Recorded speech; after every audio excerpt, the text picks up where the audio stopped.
నేపాల్‌లో కొత్త విప్లవం ప్రారంభమైంది. మన దేశంలో విప్లవం గాదు, మనల్నే సతాయించే వాళ్ళుంటారు. బంగ్లాదేశ్ నుంచి వచ్చినోడు, బర్మా నుంచి వచ్చినోడు, ఇక్కడ సెటిల్ అయిపోయి మనల్ని విసిగిస్తుంటే, మన వ్యాపారాలు లాక్కుంటుంటే, మన ఆడపిల్లల జోలికెళ్తుంటే, మన రాజకీయాల్లో జోక్యం చేసుకుంటే, మన ప్రజాస్వామ్యాన్ని కకావికలం చేస్తుంటే, ఆడేదో బతకలేనోడొస్తే ఆర్ఎస్ఎస్ భావజాలంతో వాళ్ళని అట్టంటున్నారు, ఇట్టంటున్నారని పనికిమాలిన కూతలు కూసేటటువంటి బ్యాచి మన దేశంలో చాలా ఉంటుంది. నేపాల్‌లో కూడా అట్లాంటి బ్యాచ్ ఉంటుంది. ఈ మధ్యన సెక్యులర్ అని పేరు తగిలించుకున్నారు కాబట్టి. అయితే ప్రజలకు ఒక విషయం అర్థమైపోయింది. మొక్కై వంచనది మానై వంచగలమా? కాబట్టి తొలినాళ్లలోనే దెబ్బతీయాలా?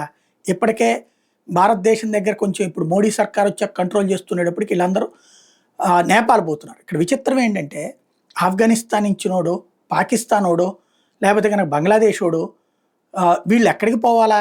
నీకు ఇబ్బంది అనుకుంటే వెళ్తే దుబాయ్‌కి పో, లేకపోతే సౌదీ అరేబియాకి పో. 57 ముస్లిం దేశాలు ఉన్నాయి. అక్కడికి పోవచ్చుగా. కానీ వీళ్ళు ముస్లిమేతర దేశాలకే పోతారు.